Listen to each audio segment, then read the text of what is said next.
nesse final de semana, então, nós vamos estar tratando de como que o projeto de Deus pode fazer parte da nossa semana. Como que o projeto de Deus pode entrar lá dentro do nosso dia a dia. Não sei se você parou para pensar nessa expressão que nós usamos aqui hoje, que é se pensar de meio turno ou turno integral nas coisas de Deus conosco. Muitas vezes o cristianismo ele foi reduzido a estarmos tendo um momento de práticas de busca a Deus que acabou se resumindo aos momentos em que estamos dentro da igreja, os momentos que estamos em culto ou aos momentos que estamos nas células. Mas se nós não cuidarmos, se nós não prestarmos atenção no nosso próprio viver cristão, lá dentro da escola, lá dentro do trabalho, lá nas nossas atividades da semana, lá dentro de casa, no trato com os pais, com os filhos, no relacionamento entre cônjuges, lá no momento de lazer, quando nós estamos desfrutando das nossas amizades, às vezes parece que aquilo que nós vivemos com Deus não é parte tão ativa assim. Parece que o cristianismo ele é mais vivido dentro da igreja, dentro da célula, e nós, na nossa mente cartesiana, que separa muito as coisas, nós acabamos tendo uma dificuldade de colocar e de compreender e de viver coisas de Deus nas coisas que nós não julgamos como sendo, entre aspas, espirituais. Então hoje eu vou estar falando sobre esse atributo que nós precisamos entender da palavra de Deus e do projeto de Deus, de como que isso que nós fazemos e nos alimentamos da sua presença, nos alimentamos da sua palavra, nos alimentamos nas nossas células, nos alimentamos uns com os outros, como isso de fato faça parte dos nossos dias e das nossas vidas.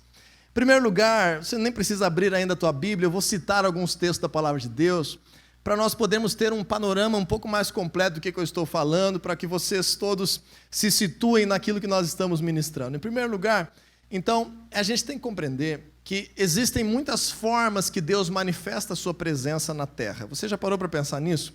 Existem muitas formas que Deus se revela na terra e na humanidade. Uma dessas formas, por exemplo, é por meio da própria criação. Quantos de nós já paramos deslumbrados diante de uma paisagem linda da natureza e pensamos como que Deus fez isso? Como que Deus gerou isso? Ah, que coisa linda, mas que paisagem, que lugar, como que Deus revelou isso? E não somente por meio das paisagens, mas por meio da própria natureza. A palavra de Deus diz em Romanos capítulo 1, versículo 20, que desde a criação do mundo, os atributos invisíveis de Deus, o seu poder e a sua natureza, têm sido vistos claramente e compreendidos por meio das coisas criadas. Então, a gente entende que Deus se manifesta por meio da própria criação dele, por meio dessa terra, por meio da vida, Deus se manifesta. Em segundo lugar, lá em Salmos, no capítulo 22, no versículo 3, especialmente em algumas traduções para o português está um pouco mais claro esse contexto, diz assim que Deus habita, se manifesta a sua presença no meio dos louvores do seu povo. Nós hoje, eu pelo menos tive graça de perceber a presença de Deus hoje aqui enquanto nós adorávamos o Senhor. Você percebeu a presença de Deus aqui neste lugar? Conforme nós vamos nos acostumando a adorar a Deus, a focarmos o nosso coração, nós percebemos que quando nós adoramos como um povo, a presença de Deus se manifesta. Essa é uma outra maneira. Outra forma que Deus se manifesta é por meio da sua palavra. Por meio da própria palavra de Deus, que nós conhecemos hoje como a Bíblia. A palavra de Deus não é apenas um livro escrito, não são apenas letras mortas, não é apenas um livro de história, mas a própria palavra diz que o Espírito de Deus vivifica a palavra. O Espírito de Deus transforma esses escritos que nós temos em palavras de vida. E a palavra de Deus fala conosco.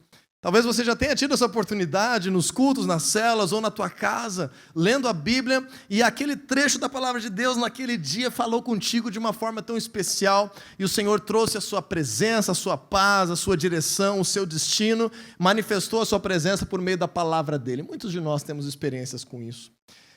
Outra forma que Deus se manifesta é quando os cristãos se reúnem.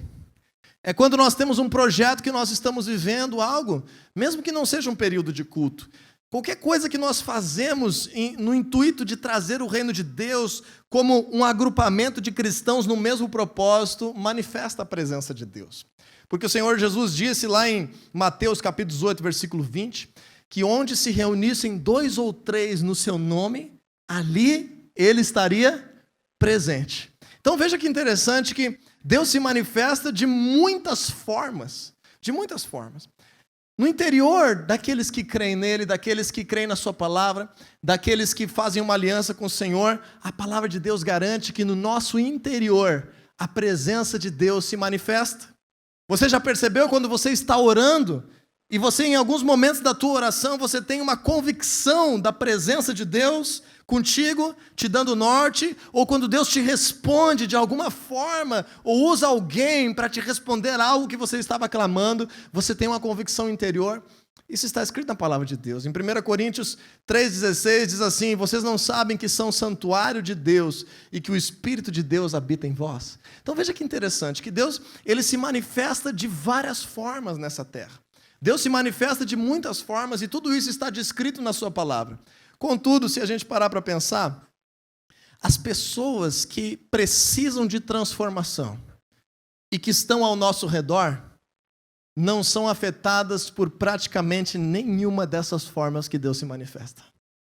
Os ambientes que nós fomos chamados por Deus para estar presente e que precisam de transformação, de poder de Deus, de graça, de algo diferente, não estão suscetíveis a esses tipos de manifestações da presença de Deus. Por exemplo, como que numa casa em que tem briga todo dia, Deus vai se manifestar em meio aos louvores do seu povo? Como que num ambiente de trabalho onde ninguém crê em Jesus, vai se cumprir a palavra onde 2 ou 3 estiverem reunidos em nome dele, ali ele estaria presente? Como que numa escola onde pessoas estão incrédulas, pessoas estão sendo muitas vezes até mesmo ensinadas a não acreditar em Deus, não depositar confiança em Deus, como que o Espírito Santo vai habitar dentro? Como que vai haver a manifestação da presença de Deus? Então, nós começamos a pensar que existe algo a mais, que é o nosso papel nessa terra, de causar manifestação da presença de Deus nos ambientes em que nós estamos. Deus espera algo a mais de cada um de nós, de sermos os causadores da sua presença, da sua transformação e do seu poder aonde nós estamos. E é isso que nós estamos definindo hoje, como nós servindo ao nosso Deus em tempo integral, que a presença de Deus faça parte nas nossas vidas 24 horas por dia, e que o projeto de Deus afete sim a tua semana, que o projeto de Deus afete a tua sala de aula, que o projeto de Deus possa afetar o teu ambiente de trabalho, possa afetar a tua vida dentro de casa, possa afetar as tuas relações, possa afetar a nossa cidade, o nosso estado e a nossa nação. O projeto de Deus é um projeto grandioso que quer trazer vida nessa terra. Você crê nisso? Então, quando nós entendemos esse princípio da palavra de Deus, nós começamos a perceber que existe uma forma. Quando nós começamos a olhar a palavra de Deus com mais cuidado, nós começamos a perceber que existe uma expectativa de Deus para que a presença dele seja manifesta nessa terra, para que as obras do diabo sejam destruídas, para que o reino dele seja construído, para que haja transformação. E essa expectativa está diretamente ligada às tuas atividades nesse mundo. Aquilo que você e eu fazemos nessa terra. Se você parar para pensar agora, o que nós fazemos? Nós vivemos uma relação dentro de casa, nós vivemos relações com os nossos amigos, alguns de nós estudamos, outros de nós trabalhamos, outros trabalhamos e estudamos, outros temos momentos de lazer em ambientes diversos, com pessoas diversas. E eu estou te dizendo, existe uma expectativa de Deus para que a presença dele seja manifestada por meio do que você faz, por meio do que você vive, por meio de quem você é. E quando a gente entende isso, a gente tem que agora confrontar um princípio que se criou de forma distorcida, errada, quase que eu posso dizer que herege, dentro da igreja de Cristo nas últimas décadas. Sabe que princípio é esse? Que o trabalho é consequência do pecado. Que o trabalho é culpa do pecado. Por que esse princípio se criou? Vamos abrir as nossas Bíblias. Gênesis capítulo 3, versículo 19. Gênesis capítulo 3, versículo 19. Quando Adão e Eva, representando toda a humanidade, desobedeceram a Deus, pecaram, romperam a sua aliança com Deus, se afastaram de Deus, desejaram viver uma vida independente, desejaram cortar o vínculo de aliança que eles tinham com Deus. Houve da parte de Deus consequências proferidas para essa desobediência. Consequências para toda a humanidade. Houve consequências para o homem, para a mulher e para a própria terra. E nesse meio dessas consequências que estão listadas no capítulo 3 de Gênesis, Deus fala assim no versículo 19 para a humanidade. Ele diz assim: com o suor do seu rosto você comerá o seu pão, até que volte à terra, visto que dela foi tirado, porque você é pó, e ao pó voltará. Então veja que interessante, se você ler o versículo 17 e 18, você vai ver também que Deus disse que a partir daquele momento, a partir do pecado, o homem enfrentaria dificuldades para ter o seu próprio sustento, para ter o seu próprio resultado do seu trabalho. Diz que com sofrimento o homem estaria trabalhando a terra, e que a terra produziria espinhos e ervas daninhas como consequência do afastamento do homem de Deus. E agora, como consequência disso também, seria apenas através do suor do seu rosto que ele conseguiria ter o seu pão, que ele conseguiria sobreviver nessa terra. Com base nesse texto, houve uma cultura praticamente herege dentro do cristianismo, de que o trabalho é culpa do pecado. De que o trabalho acontece por causa que o homem se afastou de Deus. E por causa disso agora, o que se criou como consequência e como desdobramento? A maioria das pessoas da nossa sociedade vê o seu trabalho, as suas atividades, o seu estudo, a sua profissão, as suas tarefas domésticas, a sua criação dos seus filhos, todas as suas atividades como um fardo, como um peso, como uma coisa difícil, como um sofrimento. E aí, pior do que isso, todos nós, modo de dizer, maioria da nossa sociedade sempre está sonhando com o dia em que irá parar de trabalhar, parar de ter atividades, parar de estudar, parar de viver. Você já pensou nisso? A maioria do nosso povo está acostumado a sonhar com não produzir, sonhar com não fazer. Sonhamos com a sexta-feira, sonhamos com a aposentadoria, sonhamos com as férias, e por causa disso a segunda-feira se torna algo tão pesado. Segunda-feira se torna algo tão difícil, a segunda-feira se torna algo dificultoso, sofrido, ao ponto de que se criou um imaginário fantasioso na mente dos cristãos nas últimas décadas, e posso dizer nos últimos séculos, mas especialmente no século passado, de que a vida eterna com Deus, após essa vida, é uma eterna ociosidade.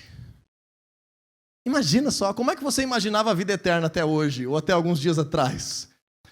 Um dia nós vamos estar no céu, em cima das nuvens, vestidos de branco, as roupas não vão se sujar, nós não vamos ter fome, nós não vamos ter sede, nós não vamos adoecer, nós vamos boiar por aí no espaço sideral, nós vamos enfrentar alguma coisa aí de paz, de amor, um clima zen, nós vamos, quem sabe, caminhar sobre as nuvens, dar um rolezinho lá, cumprimentar uns anjos, adorar o Senhor de vez em quando, ou até mesmo ininterruptamente. É uma vida assim, light, fly, só. Nós temos uma expectativa de que o céu é o ápice da ociosidade. Por causa que nós entendemos o trabalho da forma errada, as atividades da forma errada, as tarefas da forma errada, o destino que Deus tem para nós da forma errada. Deixa eu te dizer, tudo isso está completamente errado. Vamos abrir a nossa Bíblia um pouquinho antes, uma página antes. Gênesis capítulo 2, versículo 15.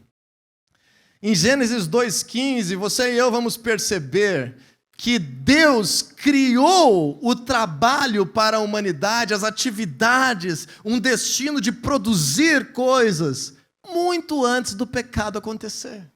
Em Gênesis 2,15 diz assim: tomou, pois, o Senhor Deus ao homem e o colocou no jardim do Éden para o cultivar e o guardar. Então, Deus já designou um destino criativo, um destino de atividades, um destino de uma esfera de ação. Deus já designou para a humanidade que cada um tivesse ao seu alcance tarefas que seriam o resultado e o fruto da sua vida. Depois veio o pecado.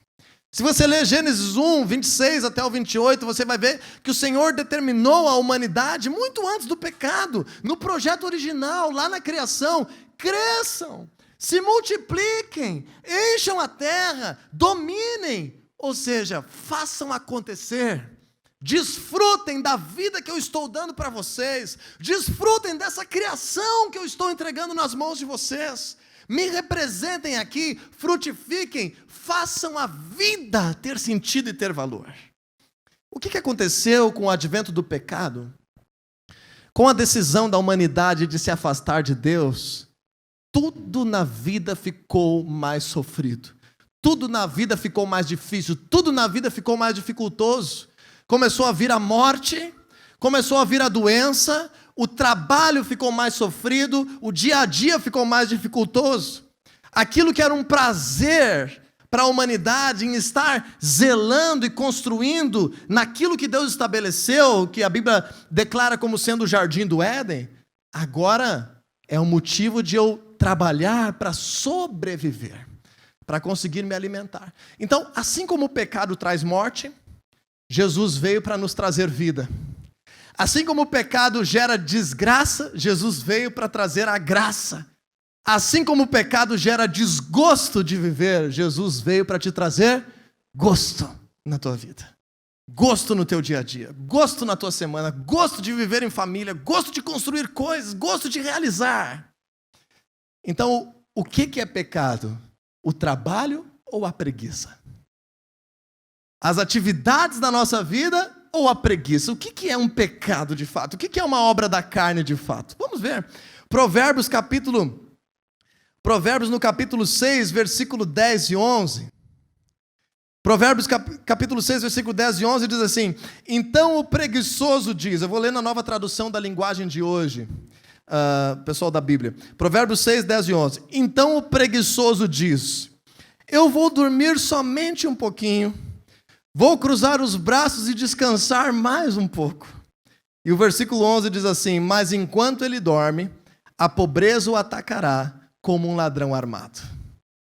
Então a obra da carne, aquilo que nós temos que lutar contra, não é o trabalho, não são as nossas atividades, não é a criação dos filhos, não é resolver os problemas em casa, não é deixar as coisas organizadas, não é construir algo de futuro. Não, o que nós temos que lutar é contra a preguiça.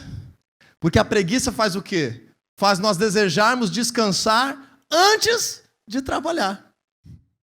E a graça de Deus, quando nós trabalhamos e agora desfrutamos depois do trabalho do nosso descanso, para recuperar as nossas energias. Então entenda que o cristão deve sim cuidar da sua saúde, deve sim descansar, deve sim ter o seu tempo para cuidar de si mesmo, para estar com a sua família. Não estou falando aqui de workaholics, né, como diz no inglês, de viciados em trabalho. Estou falando que o trabalho, as atividades, dentro de casa, fora de casa, os estudos, a educação dos filhos, os relacionamentos, tudo aquilo que hoje parece pesado, vem de Deus. E deve ser um prazer para nós vivermos.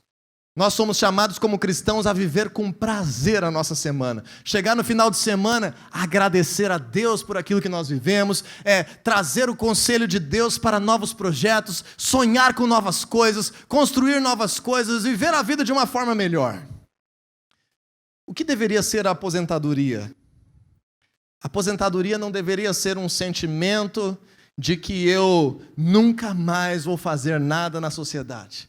Aposentadoria não devia ser um sentimento de que eu tenho que parar com tudo e ficar agora até morrer em férias eternas. Não. Aposentadoria no próprio Brasil se chama seguridade social. O desejo de se aposentar é válido porque é um direito adquirido pela nossa sociedade para que nós venhamos ter um benefício daquilo que nós cultivamos por anos de trabalho. Então a aposentadoria é como se você fizesse uma poupança em todos os anos do teu trabalho, que na tua melhor idade tu vai poder desfrutar da segurança daquele benefício ser te dado agora. Mas isso não inibe o desejo de você continuar sendo alguém ativo na tua vida, alguém construindo coisas, alguém fazendo, alguém sonhando, alguém estando, talvez não numa função empregada, mas construindo coisas, sonhando, tendo atividades, construindo a vida, fazendo a vida valer a pena. Então o que eu quero trazer hoje é que, para que Deus faça parte da nossa semana, a nossa semana não pode mais ser motivo de sofrimento. Os nossos estudos, as nossas atividades, a nossa casa, a lida com as coisas que nós temos pela frente, não pode ser mais motivo de murmuração, motivo de desgosto, motivo de algo que nos faça estar tristes, acabrunhados, com medo de viver. Deus te chamou para viver coisas grandes, te deu habilidades, te deu talentos, te deu uma família, te deu um lugar para você viver, para que nós possamos crescer nisso e nos multiplicarmos nisso e fazer acontecer isso. Sabe por quê? Porque através disso, a presença dele se manifesta nos lugares e ambientes que muitas vezes não estão adorando e reconhecendo a ele como Deus. Através das tuas atividades, dos teus projetos, através dos teus estudos, da educação dos teus filhos, do teu casamento, a presença de Deus se manifesta, Deus é glorificado e você pode trazer a sua intervenção sobre todos os ambientes da tua vida e a tua semana ser riquíssima da presença de Deus. Vamos aprofundar isso na palavra? Abra comigo Salmos capítulo 73, versículo 28. Salmos capítulo 73, versículo 28, nós temos aqui um de dois conceitos que nós vamos trazer de princípios bíblicos sobre as nossas atividades, as obras das nossas mãos, os nossos feitos, sobre aquilo que nós fazemos, sonhamos, projetamos. Diz assim, Salmo 73, 28, mas para mim, bom é estar perto de Deus, fiz do soberano Senhor o meu refúgio, proclamarei todos os teus feitos. Essa palavra feitos é as obras de Deus. São os frutos daquilo que Deus faz.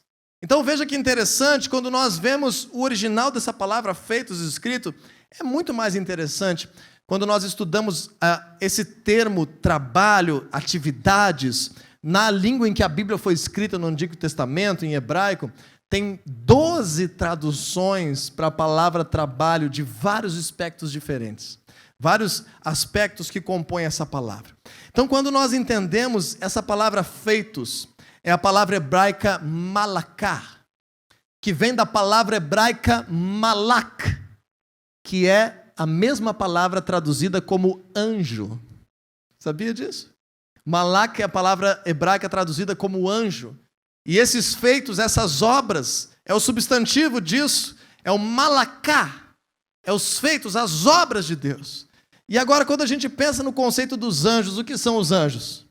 São mensageiros de Deus, são representantes de Deus. E assim a gente entende o primeiro conceito do que é trabalho na Bíblia. O que são as nossas atividades na Bíblia. O nosso trabalho é a nossa representação. O nosso trabalho é a mensagem que nós estamos dando para a pessoa que está ao nosso redor. O nosso trabalho dentro da nossa casa é assim, o nosso trabalho pode ser numa empresa, é assim, o nosso trabalho dentro da sala de aula é assim, o nosso trabalho com a família é assim. Diga assim comigo, o meu trabalho me representa e é a minha maior mensagem para as pessoas ao meu redor. Esse é o primeiro conceito bíblico de trabalho.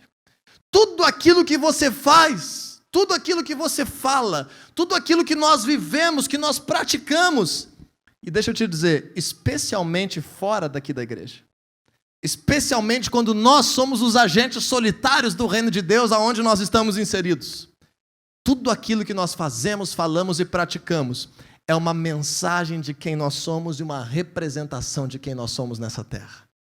Então, o trabalho de Deus glorifica a Deus. Quer ver uma coisa? Abre comigo Salmos capítulo 19, versículo 1. Está no livro de Salmos, só volta uns capítulos. Salmos capítulo 19, versículo 1. Veja que interessante esse texto. Diz assim, os céus declaram a glória de Deus. O firmamento proclama a obra das suas mãos. Lembra que nós começamos falando que muitas vezes nós nos maravilhamos com a grandeza da criação e ali nós vemos a presença de Deus. Ali nós vemos o agir de Deus, ali nós vemos o manifestar de Deus, ali nós vemos a grandeza de Deus, ali nós vemos a expressão da glória de Deus. Então, quando nós fazemos e praticamos algo nessa terra, isso é a expressão das nossas vidas. Isso é a representação do nosso ser, daquilo que nós acreditamos. E melhor do que isso, maior do que isso, daquele a quem nós pertencemos. Deixa eu te dar um exemplo. Esses dias eu tive um problema com a internet na minha casa. Não vou dizer o nome da operadora, talvez você já suspeite. E eu tive que chamar pela enésima vez alguém para consertar a internet na minha casa. Casualmente, naquele dia, veio um funcionário muito bom dessa empresa e resolveu o problema da internet lá em casa. Mesmo que agora, recentemente, estragou novamente, mas não foi culpa dele. Então, nós agendamos um serviço e ele foi lá em casa e prestou um serviço. Só que quando ele foi lá em casa prestar um serviço, ele estava com a camiseta da empresa, com o crachá da empresa, com o carro da empresa, com a escada da empresa, com os equipamentos da empresa, as ferramentas da empresa, com o papel da empresa, e ele se apresentou em nome da empresa. Então nós recebemos ele na nossa casa, ele resolveu o problema que tinha na instalação da internet e ficou resolvido naquele dia, a internet ficou funcionando e ele foi embora. Em primeiro lugar, aquele trabalho representou o fruto da vida daquele homem. Aquele trabalho representou a excelência dele em querer resolver o problema do seu cliente. Mas passou, isso passou. Eu já não me lembro mais exatamente quem ele é, eu vi ele só uma vez na vida. Naquele momento, foi algo de muita satisfação para mim ver que alguém estava trabalhando com dedicação. Mas, além dele representar a si mesmo, na minha mente, naquilo que eu recebi como serviço, naquilo que eu contratei, quem realmente ele estava representando? A companhia que presta o serviço, que fornece o serviço. Ele estava representando a ele mesmo com o seu trabalho, com a qualidade do seu trabalho, mas no fundo, para quem estava recebendo o serviço, ele estava representando a grande empresa que está sendo paga e contratada para fornecer aquele serviço. Consegue entender isso, pessoal? Quando nós estamos vivendo nessa terra, facilmente, hoje em dia, ainda mais com as redes sociais, as pessoas que estão ao nosso redor sabem da fé que nós temos. As pessoas que estão ao nosso redor conhecem que nós servimos a Deus, que nós somos cristãos, que nós estamos buscando a Deus e tentando ter uma vida diferente com o Senhor. Então, cada coisa que nós falamos, fazemos e produzimos, realmente gera o fruto das nossas vidas. Mas mais do que isso, quem vê de fora vê quem? O que Deus está fazendo por meio de nós. O que Deus está fazendo por meio de nós. Então, a presença de Deus é manifesta quando nós estamos vivendo a vida cotidiana. Quando nós estamos na sala de aula. Quando nós estamos no ambiente de trabalho. Quando nós estamos dentro de casa. Quando nós estamos fazendo algo, produzindo, sonhando, planejando. E para nós entrarmos na última parte dessa ministração, em Gênesis 2,15, que é o texto que eu li inicialmente contigo, diz assim a palavra de Deus: tomou, pois, o Senhor Deus ao homem e o colocou no jardim do Éden para cultivar e o guardar. Essa palavra cultivar agora é uma outra palavra que também, em outros momentos na Bíblia, é traduzida como atividade, como obras, como feitos, como trabalho, como serviço. E essa palavra é a palavra avad, que deriva, que é o mesmo radical de uma palavra usada para adoração. Uma palavra usada para aquilo que nós servimos a Deus, que nós prestamos para Deus, que nós entregamos a nossa vida para Deus. Quando nós entendemos, então, que o nosso trabalho nos representa, que o nosso trabalho passa uma mensagem, e quando eu falo trabalho, não pense só alguém que é funcionário de uma empresa, não pense só alguém que está no mercado de trabalho.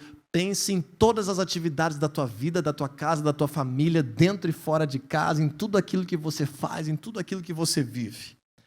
Tudo aquilo que você constrói, tudo aquilo que você sonha, tudo aquilo que você planeja.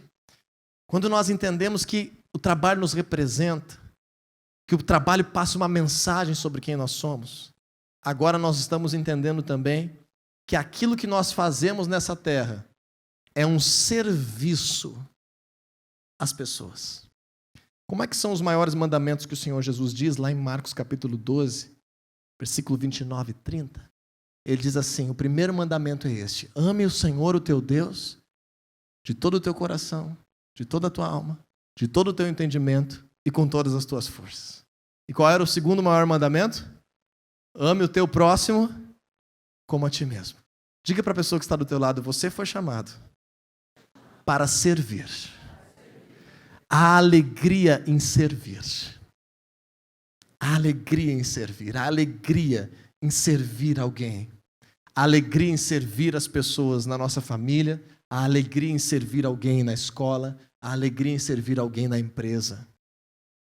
O pecado faz com que o trabalho se torne uma competição. Faz com que as nossas atividades se tornem uma disputa, que gerem ciúmes, intrigas, inimizades, pessoas passando por cima das outras. Mas quando nós vivemos com os princípios de Deus dentro de nós, tudo aquilo que nós fazemos, nós precisamos entender que está servindo ao outro, para trazer a presença de Deus. Mas antes disso, está servindo ao nosso Deus. Veja comigo, Colossenses capítulo 3, versículo 23. Colossenses capítulo 3, versículo 23. Diz assim a palavra de Deus, o apóstolo Paulo escrevendo à igreja. Ele diz assim: tudo o que fizerem, façam de todo o coração, como para o Senhor, e não como para os homens. Tudo o que fizerem, todas as coisas que você fizer, faça de verdade, faça de todo o coração.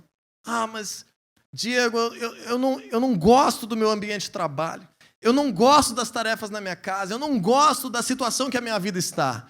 Então te capacita e te prepara para viver dimensões maiores, níveis maiores, para que você possa viver outras realidades. Mas conforme a tua vida está neste momento, nessa situação, viva intensamente como para o Senhor e não como para os homens. Tudo que nós fazemos, tudo que nós nos desgastamos, tudo que nós produzimos gera algum certo cansaço, gera algum certo desgaste, gera alguma estafa. Quando nós estudamos lá no grego, que foi escrito o Novo Testamento, a palavra trabalho vem da palavra ergon, que é o mesmo radical da palavra energia, que significa gastar energia. Estudamos a física, descobrimos que trabalho é gastar energia, é deslocar, é empregar energia em algo. Então, quando nós trabalhamos, nem tudo vai ser prazeroso para o nosso corpo. Quando nós temos os nossos projetos, as nossas atividades, nem tudo é algo incrível de ser vivido, confortável de ser vivido. Mas o que a palavra de Deus está dizendo? Em tudo que você fizer, faça como para o Senhor e não como para os homens. Por quê? Porque daí nós estaremos exaltando a Deus. Nós estamos representando a Deus. Nós estamos glorificando a Deus. E para terminar, essa semana a minha esposa comentou comigo de uma mensagem que ela ouviu um trechinho, algo que está conectado àquilo que nós estamos ministrando hoje, de uma expressão bem corriqueira no mundo cristão, que diz assim: cuida das coisas de Deus, que Deus cuida das tuas coisas. Você já ouviu essa expressão? Cuida das coisas de Deus, que Deus cuida das tuas coisas. Deixa eu te dizer, pode ser que essa expressão esteja completamente errada na nossa concepção de vida. Porque se nós imaginarmos as coisas de Deus como as coisas religiosas, se nós imaginarmos que o reino de Deus se resume ao fato de eu estar nos cultos, nas células, ler a Bíblia, orar, nós vamos ser cidadãos negligentes do reino de Deus nessa terra. Porque deixa eu te contar uma notícia extraordinária, quem sabe, nós não vamos morar no céu. Nós não estamos indo morar em cima das nuvens. Jesus não foi construir rua de ouro lá no espaço sideral. A igreja está sendo preparada por Deus para restaurar essa terra, para que o Senhor Jesus volte e para que a cidade de Deus seja construída aqui. O que nós temos numa dimensão celestial é que enquanto morremos, enquanto adormecemos, depois que morremos nessa vida, nós aguardamos nas regiões celestiais para que sejamos ressuscitados novamente e vivamos uma vida eterna com Deus palpável, nessa terra física. Talvez isso tenha te surpreendido um pouco, mas quanto mais nós construirmos o reino de Deus aqui e destruirmos as obras do diabo, mais rápido o Senhor Jesus vai vir reinar e estabelecer a eternidade para conosco. Então, o nosso trabalho, as nossas conquistas, os nossos feitos, tem tudo a ver com o nosso cotidiano. E se eu penso, cuida das coisas de Deus, que Ele cuida das tuas. Se eu penso nisso apenas como algo religioso, o que vai estar acontecendo? Os cristãos não serão os melhores pais. Os cristãos não serão os melhores filhos. Os cristãos não serão os melhores cônjuges. Pior do que isso, os cristãos serão os piores trabalhadores. Os cristãos serão aqueles desleixados com seus estudos.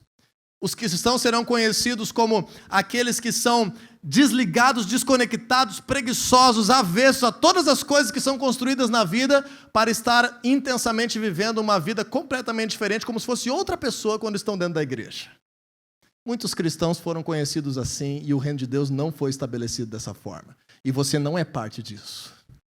Você é parte de um movimento de Deus nessa terra, que está restaurando os seus princípios, que está habitando dentro das pessoas, que está transformando a realidade das pessoas, para que nós, com a presença de Deus, sejamos os melhores cônjuges, nós sejamos os melhores filhos, nós sejamos exemplares com as nossas famílias, nós sejamos exímios trabalhadores, nós sejamos grandes estudantes, nós sejamos realizadores, e que os outros possam dizer, eu preciso ter um cristão perto de mim para minha vida dar certo também.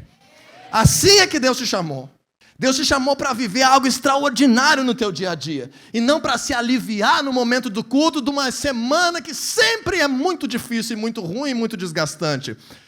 Isso não faz parte do projeto de Deus. O Senhor quer curar e restaurar os teus sonhos, os teus projetos e as tuas atividades, para que nós venhamos viver full time na presença de Deus, em tempo integral, aquilo que o Senhor tem preparado para nós.